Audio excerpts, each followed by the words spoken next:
the first time I met him, I was like super overwhelmed. He's such a smart and intelligent mind. I've just come here to learn things. Do things like swimming, jumping, climbing. So what is the whole purpose of going fast? As I get faster and faster, I become absolutely cool. But Sadhguru, I really want to know, what do you do to unwind? I don't wind up, first of all. There are millions of people following us. You think there's some sort of responsibility towards us on Just stay loyal to one thing, that your wonderfulness is not compromised for any damn thing.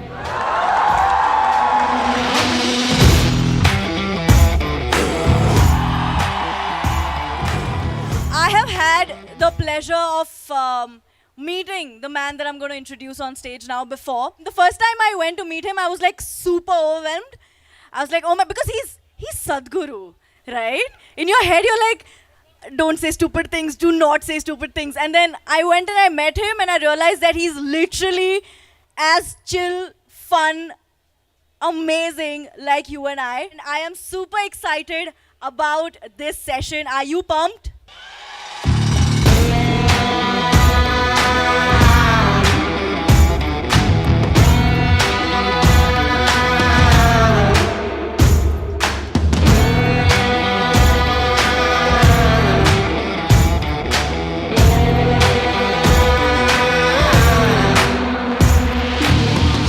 Awesome. So on this discussion, I have, it's not just me.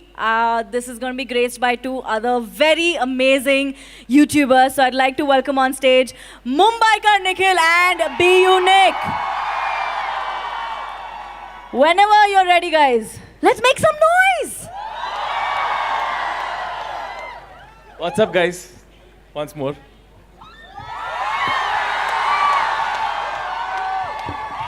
What's up, machas?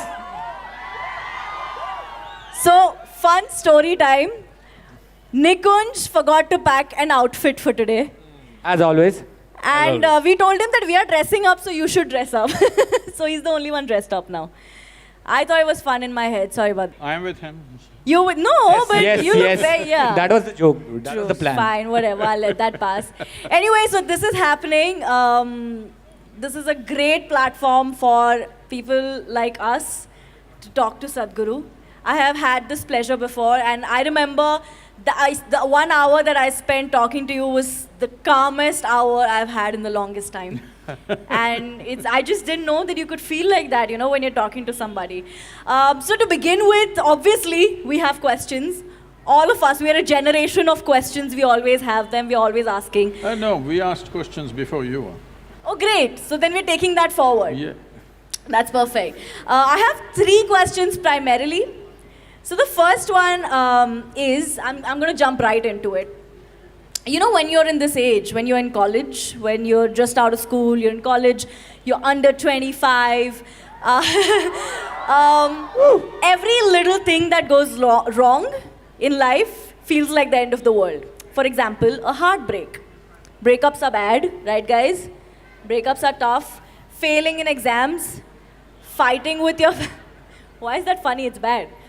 Fighting with your family, getting in a fight with your teachers, friends. And at that moment in time, it just feels like the worst thing to happen to us. And then eventually, in a few years, you get to a place where you look back and you're like, yaar, pata nahi why I was stressing over this so much. But in the time that you spent stressing over these things that went bad, you end up sort of like doing more damage. Do you get me? Do you know what I'm saying? Yeah. So what is your advice to all of us young people about this? You know, when every little thing that goes wrong in life at this age feels like the worst thing to happen to us. Namaskaram and good afternoon to all of you. Well, it's not just under 25 people doing this nonsense. Even the 60-year-olds are still doing the same nonsense. So, he was just asking me, Nikunj was asking me, or somebody else was asking me just now, why I decided to do this youth and truth and under 25, all this. Well, it's a constant thing for me wherever I go in the world. 50, 60-year-olds come up to me and say, after going through something with me, they say, Sadhguru, where were you when I was 20, 25? You came when I'm 60, what is the use now? So I heard this for a long time. Then I decided, okay, let me step out and meet all those people who are below 25 years of age, because youth is a certain level of energy. But the problem with youth is, by the time they figure out, by the time they bring some clarity to themselves, this energy is not a permanent thing. It will go down slowly. Well, I'm an exception. But you will see most people slowly sink. But before the energies go down, if you had clarity, this would fire you in the right way. So it's like you're in a room, you can't figure out which is the door. If you had lot of energy, you would break your head. So I thought this should happen to people as early as possible, so that's why. But what advice would you give them? What should be the thought, what can be the first thought when we feel like everything's going wrong? Well, we need to understand this. We are born here with nothing and we'll die with nothing. In between, whatever the hell is happening, you're on the profit side.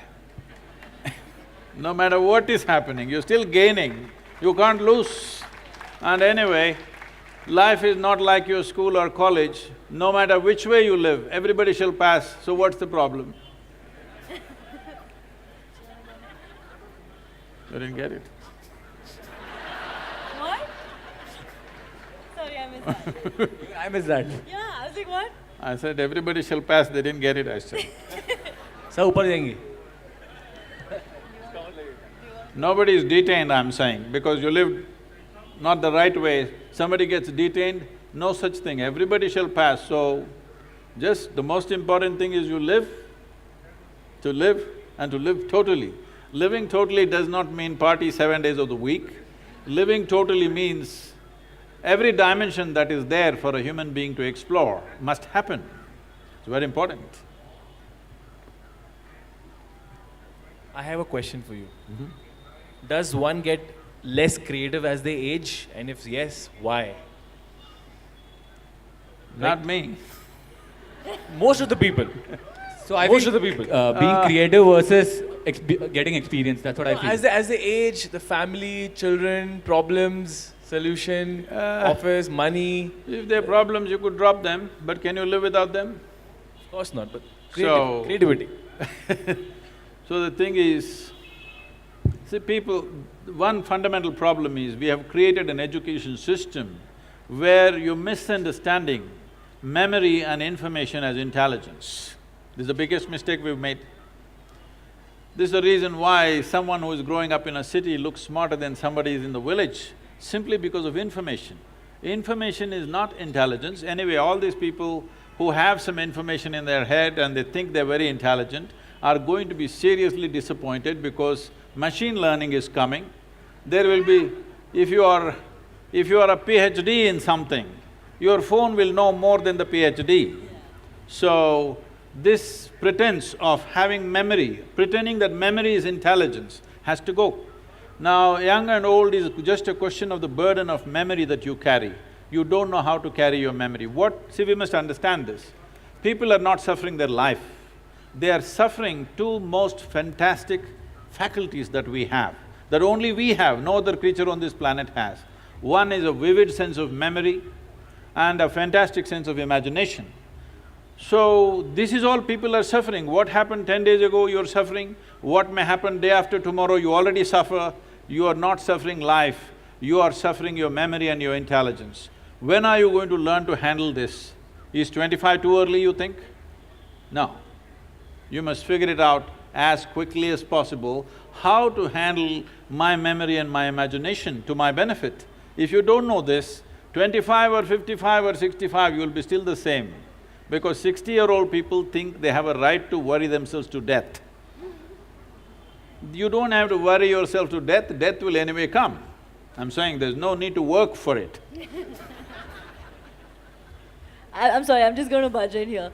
You've said that, death is going to come. No, I didn't say that, it comes anyway. It comes anyway. That's like that. It's just It's going to that. come I'm not saying you said so it's coming, but it's going to come anyway. Just that most people think other people die.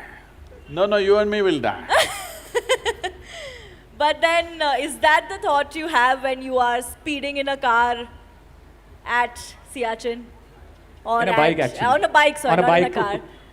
When you are being the rider that you are, standing on your bike and you are going through like snow-clad, hilly, Say, dangerous regions.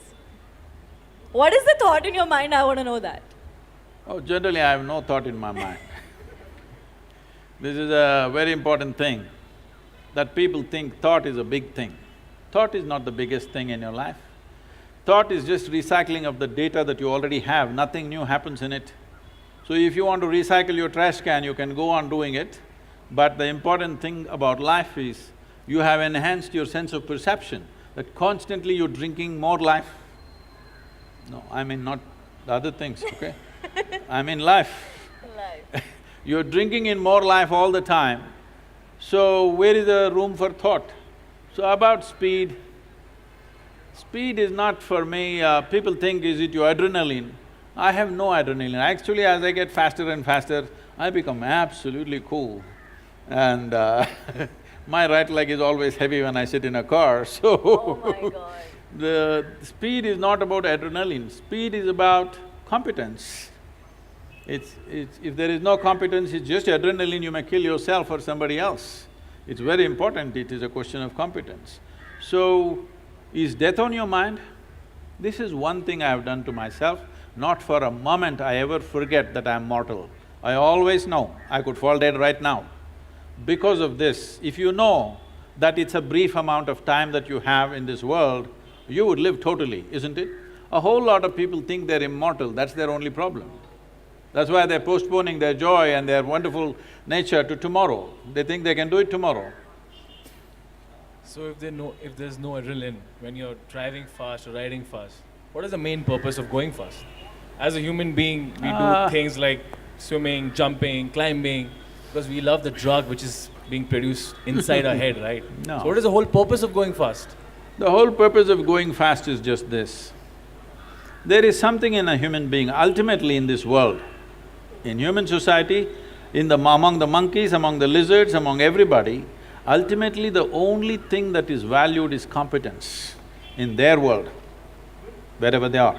So, like driving at a certain speed through difficult terrain is more a test of yourself. Whether you can do it or not is the question.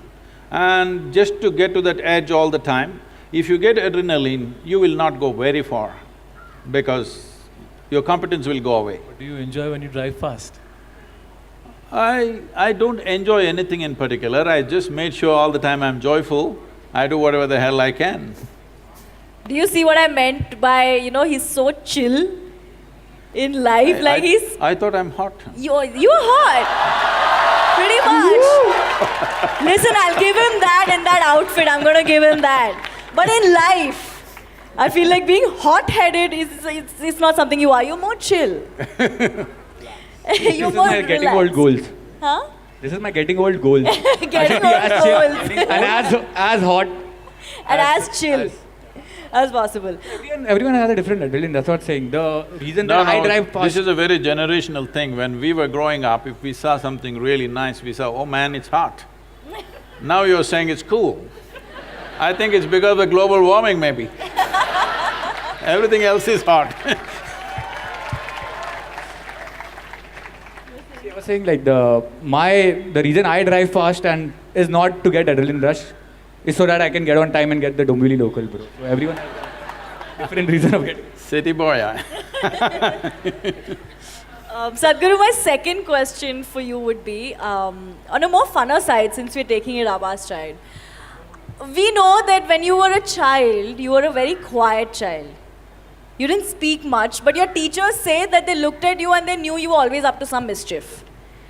Also, there's a lot of very… Most of the time they didn't see me because I was not in the class. Whenever they did. Whenever they did. Probably in the canteen, like. In the canteen or wherever it was. So how were you? I went much further. Yes,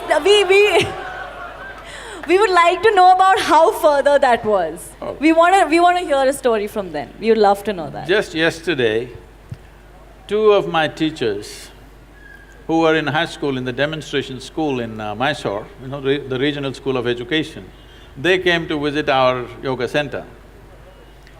So now they were all overwhelmed seeing the center and the work that's happening. So they were asking me, one teacher did not remember my face or anything about me. I said, that's because, ma'am, you were teaching algebra and I never was there. So it's not your fault that you don't remember me. So how further? Should I expose myself like this in front of… We would love to I know. would love to know. We want to know. See, for me, I found everything… Fortunately, the school was located in a place where there was a whole lot of nature, there was a lake close by and forest and everything. So for me, I got so engaged with those things. If you want to know my first venture, they put me to school at the age of 3.5. I was 3.5 years old and they put me to school because I was kind of spilling out of the house a bit. So this maid holds me by the hand and takes me and leaves me in the school. After a few days, I resisted that she can't hold my hand and take me to the class. So I made a deal with her, you have to leave me near the gate. So she left me at the gate and of course, I did not go into the school. I found the Grand Canyon, really. And I explored life and it was so fantastic. Over 3 months passed like this and somehow they discovered I have not been going to school for 3.5 months. But the worst thing they did was, when I came home, they were all accusing me, you have been playing in the gutter. They reduced a Grand Canyon into a gutter. So in my experience, it was like a Grand Canyon. I collected a whole lot of species. Maybe, I don't know, I was working for a biology PhD or something, but they made all that into trash and said, you are playing in the gutter. I thought I was the youngest guy to bunk, like I bunked school in 6th standard, but then no comparison. 3.5 years old, no one can beat that. Also, speaking of schooling and parents and careers, right now, we're in an age where there's so many different offbeat careers coming up. As YouTubers, we get this question all the time. How did you talk to your parents about it? How do we convince our parents about this really new career that we have?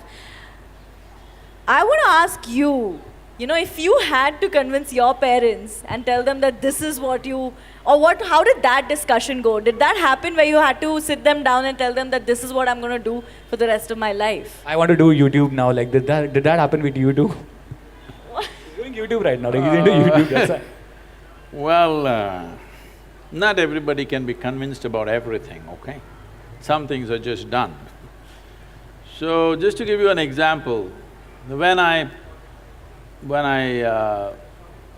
passed my 12th standard, at that time it was called PUC. After that, I decided I will educate myself. I don't want to go to college. This is a family where everybody is educated. Not going to college is like sacrilege. At least today, there is a little more flexibility. Those days, it's like if you don't go to college, you're finished. Because now probably if you don't go to college, you may lose your lifestyle, but you won't lose your life. That was a generation, if you don't go to college, you lost your life, you're on the street, that's about it. So they were terrified of this. My father being a physician, he was just freaked about it. He is a very studious man, all his life, first, second, third in everything that he has done. So he couldn't believe this, that I want to educate myself. So I did one thing. And because of this, suddenly everybody thought I'm become some kind of an enemy. And they were not even talking to me properly. I did one thing. I was just to tell you, I was such a big eater. I would eat 10 times, at least 10 times of what I eat today. But I never was putting on weight or anything because my level of physical activity was such. I could just run up a coconut tree, I was made like that. So I was every day cycling about 50, 60 kilometers, swimming in the Kaveri and going back like this, so eating this. I decided to go to the Mysore University library. Every day when they open at 9, I went, 8 in the evening they close. That entire time I sat there read all kinds of stuff. From Homer to popular mechanics, to National Geographic, to literature, to geography, this, that, whatever. Whatever came my way, every day for 1 year I read like this, just all kinds of things. But the most important thing for me was, though I was such a huge eater at that time, this 1 year I went without a meal. Morning I ate as much as I could, breakfast at home, and I went there and sat there the entire day without a meal, which was a huge achievement for me, because without food I could stay. This kind of expanded my way of looking at life. But family drama started, my mother started crying when the next academic year comes, go to college, go to college, go to college. Then I said, if I must go to college, I'll go for literature. My father said, what will you do reading poetry? You must become a doctor. He has seat ready for me in the medical college, everything. I said, no. Then they said, okay, at least do engineering. Then I said, see, Please do engineering. if I say I don't want to be a doctor, if you told me become a veterinary doctor, Ayurvedic doctor, at least a witch doctor, I would look at it. If I say no doctor, you say engineer, I'm not going to listen to this. Your problem is society, your problem is not me. So I just went for literature, and these 3 years, I went there in the beginning and they all had ready-made notes, the teachers, they would read, and everybody writing down. Those days fountain pens, kara kara kara kara, it makes noise, it just irritated me. I said, I don't want to listen to this kara kara noise. I gave them a suggestion, if you give that notes wherever you got it, we will photocopy it and give it back to you. We don't have to come, you don't have to come. Then if I'm there, I'll ask 100 questions. So they didn't like it, then I made a deal with all the teachers that they'll give me attendance. That was my only concern.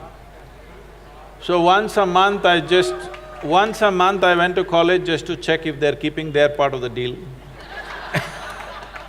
My life is so similar, yeah. So I explored the geography of Mysore district in such a way, every village track, every hill that is there, every little bird nest, whatever is there, everything I paid attention, just wandering aimlessly. But today, like when I went for the Rally for Rivers board where all the top experts are there, some questions came up when I just telling them casually, they said, Sadhguru, how do you know all this? I said, what was aimless wandering? Where I paid absolute attention to everything, from a worm to an insect to anything and everything I paid attention. Now it's become formidable knowledge. I never intended to learn anything, I just paid attention because it was life. And this is all it takes. We have come here to live. There is no other damn purpose. Those of them who want to go to heaven can go today. Why are they postponing? If it's such a great place, I don't see why you should postpone it, isn't it so? This is very important for the youth. If anybody says there is a better place than this earth, it is a crime. It's because of that we have destroyed so many things here.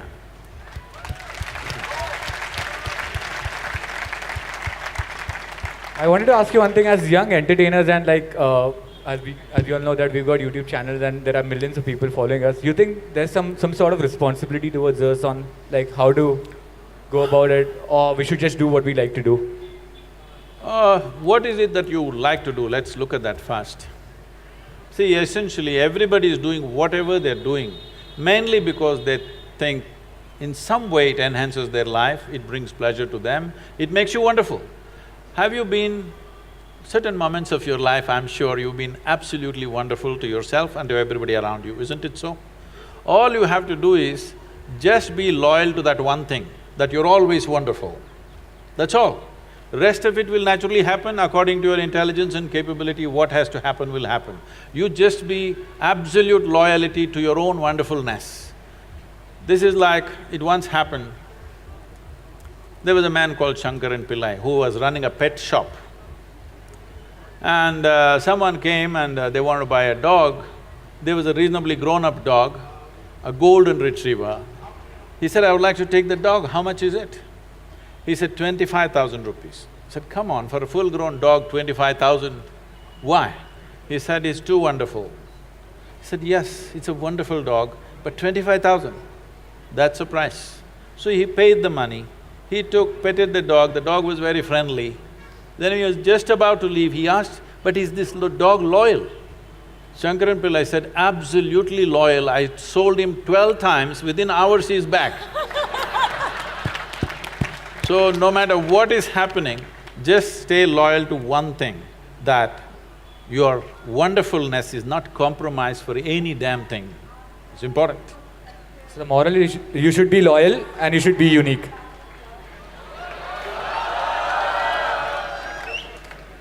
Seamless branding, like. Quite a shameless plug there. We're going to let that go. But Sadhguru, I really want to know, what do you do to unwind? I don't wind up first. Great. This is… Listen, 1 second. Radha, you stop Swamiji, this. do you remember I said this is savage going to replies. be his answer?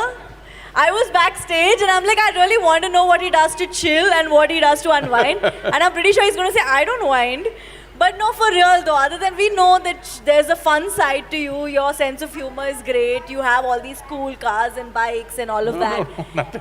So it's just there. Somebody, because when they want their car or motorcycle to be really driven, they bring it to me. So I give it the works. But is it We are true? meeting backstage, right? Huh? We are meeting backstage, right? But is it true that if anything goes wrong with your bike or car, you'll not let anyone touch it and you will make sure it's okay by yourself? That was a long time ago. Now I don't have that kind of time. Awesome. I think we're going to open this up to the audience because I'm pretty sure a lot of us have a lot of questions. So we'll go one by one. Do we have a mic in the audience though? Perfect. Okay, hello Sadhguru. I wanted to know what is the one major difference you see between the youth of your time, like when you were young, you're still young but literal senses, and the youth of this generation, like what's one major difference, and what's that one quality you would want of that youth to be imbibed in this generation? If you ask me what's the major difference, what I saw… This is the difference. what I saw going around meeting a lot of youth of today is, during our time, we were always thinking about what we can do for this nation, what we can do for this world, how to cause a revolution about something. Always the debates and discussions were around that. But today, most youth are only talking about their own personal aspirations, which was quite… I don't know, it's amusing and also little alarming sometimes. But at the same time, it is largely because of the economic comfort you have today, which was not there at that time. That's the main reason. So if… because in this country, we're still not one nation, all right? There are people who are living in the highest level of comforts and well-beings, there are people who are somewhere in between. At least you can easily make this country into 5 layers of existence, literally. Just now, I was in Trichy this morning and I was talking to the farmers. If you look at their condition, it's a large congregation of farmers in Tamil Nadu. If you look at them and if I look at you, this is a different world altogether. It's not the same world. So because it's like this, still there are parts of India which needs some revolutionary action. There are parts of India where personal aspiration is good enough. I think it's important that there's a part of you which constantly thinks about how to cause some kind of a major difference to the larger populations. This must be there in our minds, it's important. All right, we've got time for 2 more questions, I think. And I'm not going to choose, I'm not going to be the villain here. Akshay? Hi, Jova's here. Hey guys.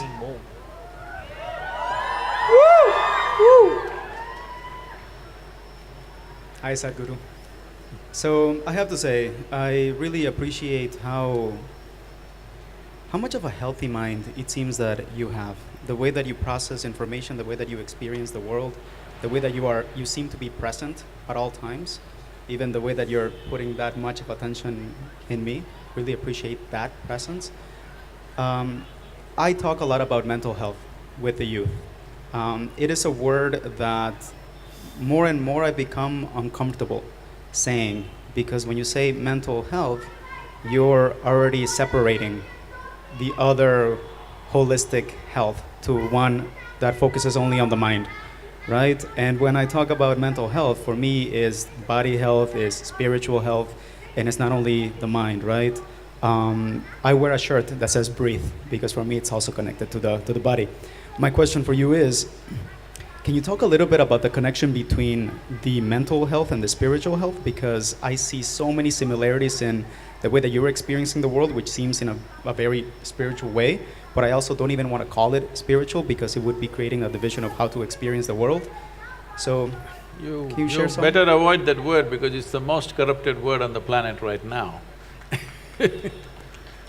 So, let me put it this way.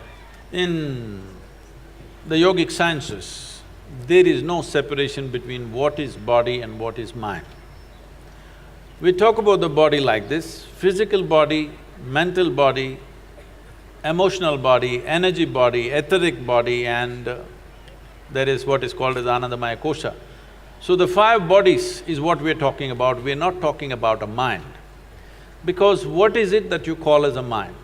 If there is a certain volume of memory and a certain amount of intelligence attached to it, that's what you call as a mind, isn't it so?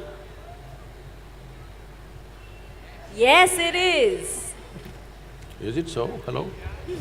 Why are you not in talking terms with me? So, if you look at this, every cell in your body has much more memory and much more intelligence than your entire brain has. For example, memory. You definitely don't remember how your great-great-great-grandfather 10 generations ago looked like, but his nose is sitting on your face right now. Your body remembers even 1,000,000 years ago how your forefather's skin tone was, not forgotten a thing. This kind of memory processing is not possible in your brain, for sure.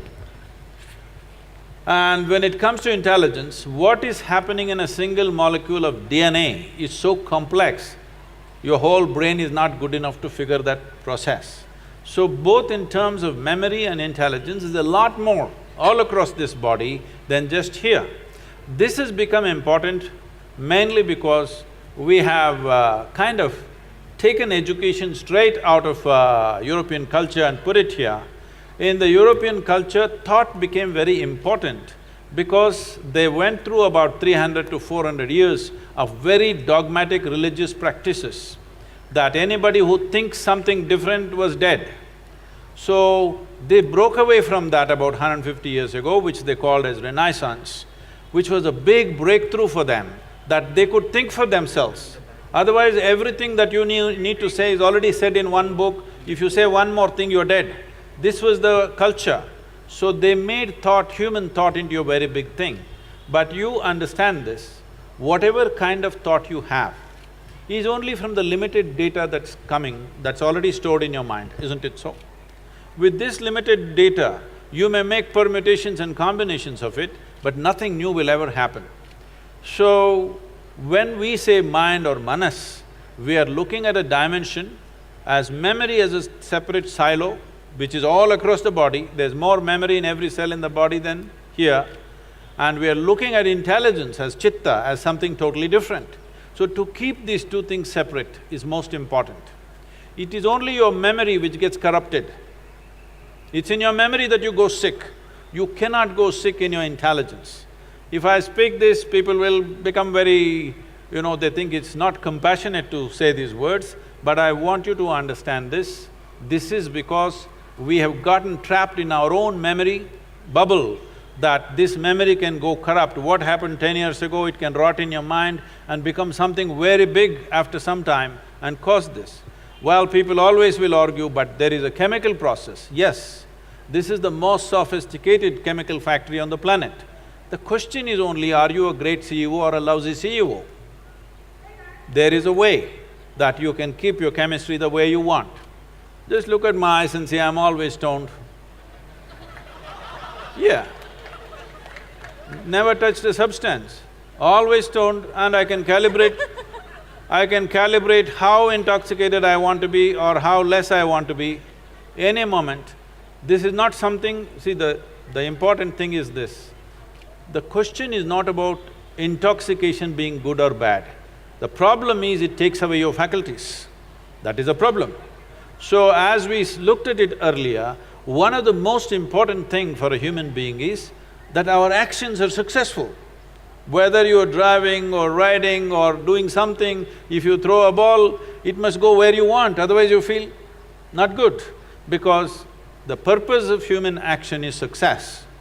So if success has to happen, your body and your mind must take instructions from you.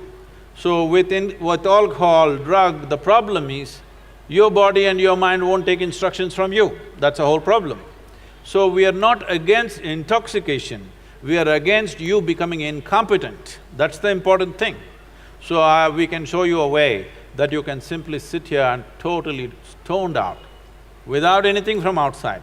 You want to tone it down this moment, you can just tone it down and do what you want. Absolutely no impact on the system. This is not just talk like that, there's a whole lot of research on this. Scientists have found that there are millions of cannabis receptors in your brain. Why is it there? Because your body is supposed to produce it, you're not supposed to smoke. You're supposed to produce it in your system. And the Israeli scientists who researched this extensively called that dimension of chemistry in us as Anandamaya, because he did not find any appropriate word. He searched the Indian scriptures and found the word Ananda and called it Anandamaya, that if you want, you can just be blissed out right now. So if you are blissed out, will you get crazy, I'm asking? Well, others think crazy, other people may think you're crazy because you're always blissed out, that's their problem. They're the ones who are crazy because they've lost their bliss. Even the little joy that they had as children, that also they've lost. They're carrying such a grave face as if they're practicing their last posture in their life. Yes, I'm telling you, you don't have to practice, it'll naturally come. When you die, you get the posture. You don't have to practice out all the time on the street. So, mental health, looking at it separately is not the best way to do it. You must look at the physical, chemical balance within the system. If this one thing you manage, being physically well, mentally well is a natural consequence. The problem with the whole kind of education we have is, we want the consequence without the process. You don't bother about the consequence. You handle the process right, the consequence will happen. Now you want… mangoes are coming already there in Bangalore? Not yet, not yet. Not yet. Mango is sweet, everybody likes to eat it, but nobody is interested in the tree. If you nurture the tree, mangoes will fall on your head, you don't have to dream about mangoes, anyway it'll come. Instead of nurturing the tree, people dream about mangoes. This is called as being goal-oriented. In yoga we say, if you're goal-oriented, you have one eye on the goal. You have one eye on the goal and only one eye to find your way, you have become incompetent. It's very important that today, this moment, whatever the hell you're doing, to do it as well as you can is more important than what will happen in the end, what will happen in the end. There's no such thing. Somebody, one of the celebrities in the country coming and asked me, Sadhguru, can you tell us how we can beat Pakistan in the cricket match? I said, beating Pakistan is Indian Army's job, you bloody hit the ball, huh? How's the Josh? All right, we've got one more question right there, Akshay. Okay, by the way, guys, little piece of good news, it's not last 3 questions, we've got a lot of time on us, so it's cool, it's chill. I just want to sorry, just before taking the question, I just wanted to ask, so if you're not goal-oriented, I feel that you push your goal too. So, what do you have to say about this? It's not just the process. No. See, well, to set a direction, we have a goal, all right? Whether you want to go this way or this way, you created a goal. But that's all the job is. Once the goal has set the direction, it is a question of efficiency of walking or riding or driving or whatever the means of going there, isn't it? This will… see, everybody has a desire to win. But your desire is only a direction, your desire doesn't do anything else. A desire sets you in a certain way, desire doesn't get you to win. Every fool wants to win. But only those who play well will win, isn't it? I want to ask you one thing. What makes us a human being? You said we can get stoned whenever we want to. So what makes us a human being? And do you think greed… I thought you were already born a human being. No. What makes you a human? That's science. What makes you a human being? You know, not the organs. Talking about what is the whole purpose. Does greed plays an important role in the evolution of a human being? And if we see the life so easily, like, you know, if you want to get stoned, so easy. Oh. No, I'm not talking about getting stoned as becoming… No. This is important. See, because till now you have understood the word stoned as sitting in some place like this, like a dead chicken. No, I'm asking. That's why Nikhil is not taking off his glares actually. Yeah, stoned. I'm talking about… I have mastered the technique also, by the way. That's why. I'm talking about being stoned means you are in a state where no matter what is the nature of activity you're doing, with who you are, what is the result happening or not happening, you're still on. All the time you're on because you're stoned, otherwise you would be affected. But right now people's idea of being stoned is sit in a corner like a dead chicken. That's not my idea of being stoned. You're hugely empowered because you're intoxicated. So what is the purpose? Purpose. You want to know? Now, what makes you a human being? See, there are many creatures. People say approximately there are over 1 trillion creatures on this planet. I just want to cut you. Like, my father used to tell me, like, I was a very dumb child. Like, I never used to focus on studies. Yeah. Because I used to ask a lot of questions, you know. No, because I'm your father's age, I'm saying I can understand. I never used to understand anything. I say that's okay. I was very bad in studies. You cannot say. I can say, I'm his father's age, I can say. So it's like, he's like being sad, being greedy, being hardworking, you know, that makes you human, that's a part of your life. You asked the question, you're trying to answer it. What is this? I just want to know, like, I was listening to you. So what makes you a human being? There are over 1 trillion creatures on this planet, from worms to insects to birds to animals, all kinds. Many of them fantastic creatures. A lot of people even call themselves that I'm a tiger, all right? Many are calling themselves lions, but tigers, lions, elephants, no matter what they are, they're just called that. We never call them a tiger being or a lion being or an elephant being. Only for you, we said you are a human being. This is because you are the only one who has the capability that if you exercise your choices, you know how to be. None of them know how to be. They're all programmed for compulsive reactions. They exist in a world where it's all by compulsive, instinctive reactions, but you know how to be. But human beings are trying to prove that they don't know how to be. They just don't know how to be, most of them, unfortunately. They're trying to prove the nature wrong. But you know how to be. Only thing is, you must keep your choices open. Choices means, right now, is it true? If you wish, you can sit here and look at the person next to you, think some really horrible things about this person sitting next to you and get little depressed, why am I sitting next to this horrible creature? Possible or no? Possible.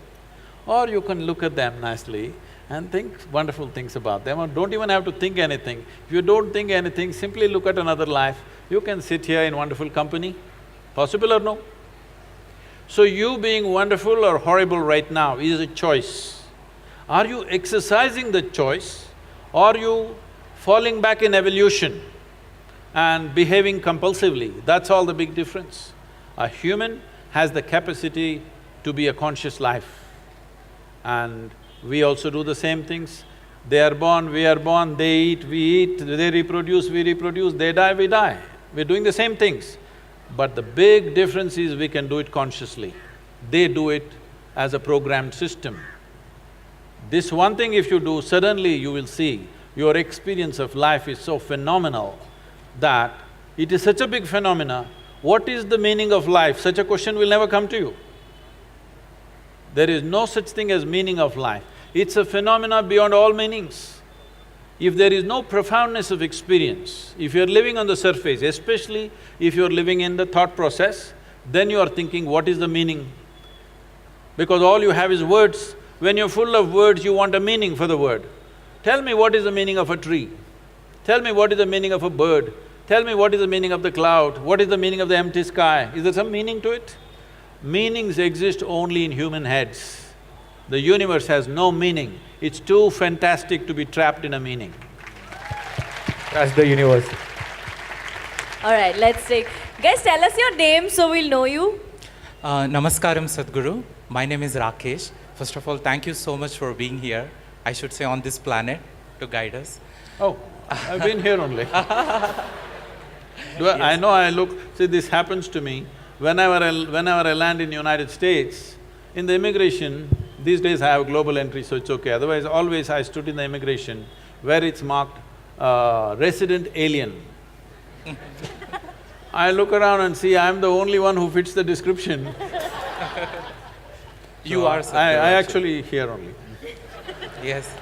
Sadhguru, my question is… If you can hold it. Yes. I know you want to speak from your heart, but it works better this way. Okay.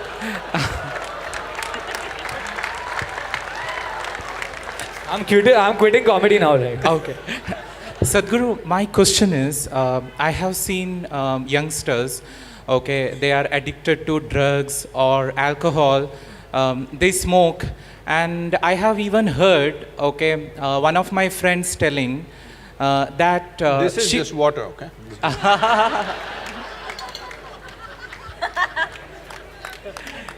Yes.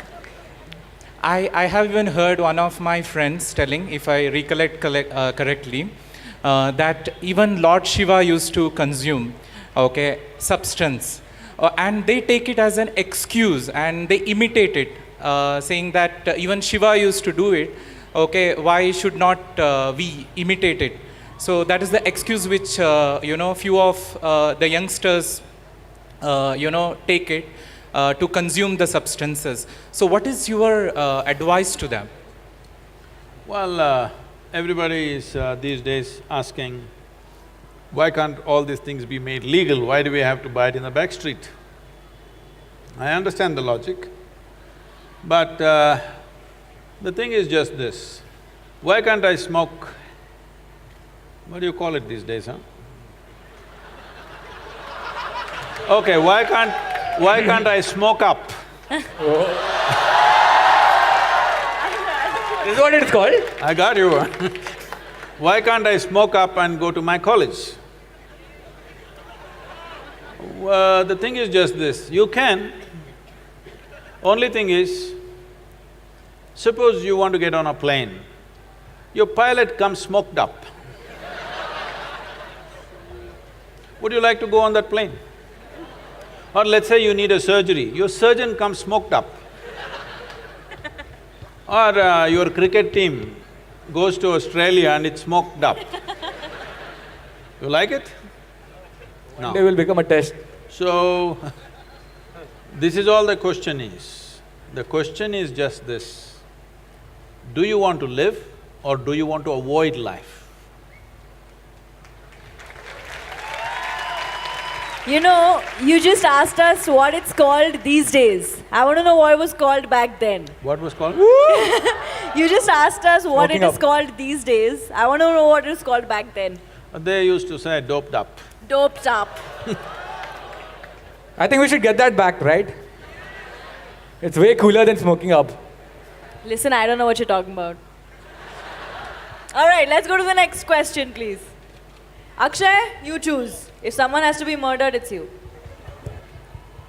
Passing that parcel, we should say stop or what? Hi. Hello. Yeah. So, first of all, it's an honor to be talking to you. Okay. I have a question. What do you think is more important to a youth? Being right and staying with their point, or staying with their point, knowing that they're wrong, but admitting that they're wrong, they would be doubting their own self?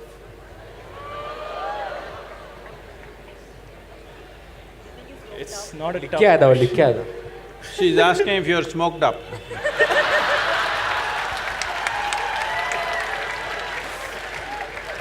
No, I'm not. This is how I am without being smoked up. Oh. We can only imagine. So, see, it's best, the sooner you get this in your life, it's best, because if you look at life without a keyhole vision of what I want kind of life, if you look at it little larger life, there is no right thing to do in the world. There's no really something called as really right and really wrong. It is just that people are taking positions and saying, I am right, you are wrong. If you go in terms of, in any situation with people, if you talk about who is right and who is wrong, of course I am right and you're wrong. This is the basis of all arguments and fights and everything else, conflict, isn't it? So instead of looking at what is right and wrong, why don't we see what is appropriate to the situations in which we exist? What is the most appropriate thing that I can do right now? What would be best for me and everything around me? That's what I do. This may not be the right thing. If you want to take examples like this, in Tamil Nadu, traditionally, they have this, a real man. A real man means, is called Ayira Ane Konnavanu. That means one who has slain 1,000 elephants, he is the real man. Well, Veerappan got half the way, but we shot him dead as a criminal. So I'm saying, those were times when elephants were just in such numbers. If people had to live to protect them, a man would go not with a Magnum 400, but with a sword or a spear and kill the elephant. That guy was a big hero because he killed the elephant. But today, if you kill the elephant, you know where you're going. So, the question is not about what is right and wrong. The question is, what we are doing, is it appropriate to the situations and the times in which we exist? Above all, see, people are always talking about integrity as good versus bad, right versus wrong, morals, ethics, values. I'm on camera, I'm telling you, I have no morality. For me, my integrity comes from my humanity, not from my morality. Because morally correct people are doing the most horrible things on the planet. People who think they're morally correct, they do the most horrible things on the planet, to each other, human beings, and to larger groups, all kinds of things. If you don't let your humanity sleep, well, when you say humanity, the important thing is this, because you asked what makes you a human being. In your brain, there is something called as a reptilian brain, which is approximately the size of your fist. What is the rest of it? That is the cerebral cortex. So the fundamental difference is this, the reptilian brain always wants to set up boundaries. You… in Bangalore city, are the dogs peeing all over the place? Are they? Hello? I'm just asking, is life still working? So he's peeing all over the place not because he has a urinary problem or something. He is building a pee kingdom. He's setting his boundary all the time. This is his nature. He cannot think beyond that. He has to set his territory, he has to set his kingdom. The most fantastic thing about the human being is, we can use another dimension of intelligence which has happened only to us on this planet, that we can think beyond our boundaries, we can live without boundaries within ourselves. Well, we've still not built a world where we can erase the national boundaries and other boundaries and live. But at least in our minds we can erase our boundaries.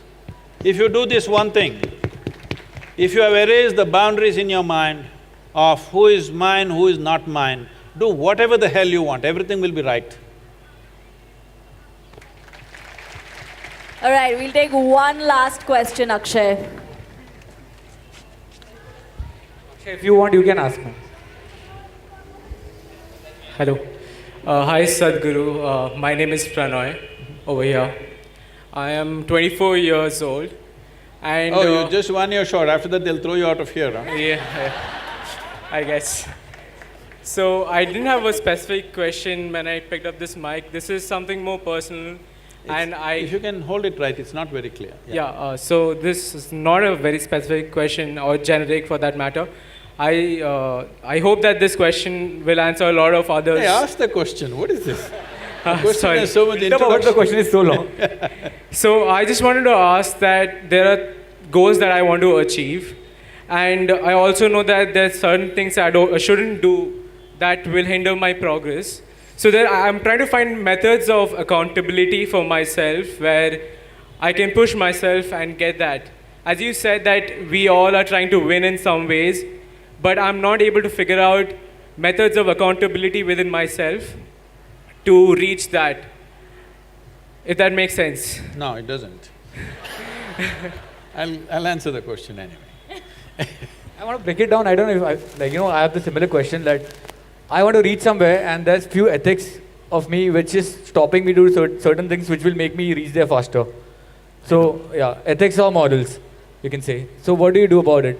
Should we concentrate on the goal and reach there faster, or should I hold on to my ethics and morals and let it be a little slow and be there?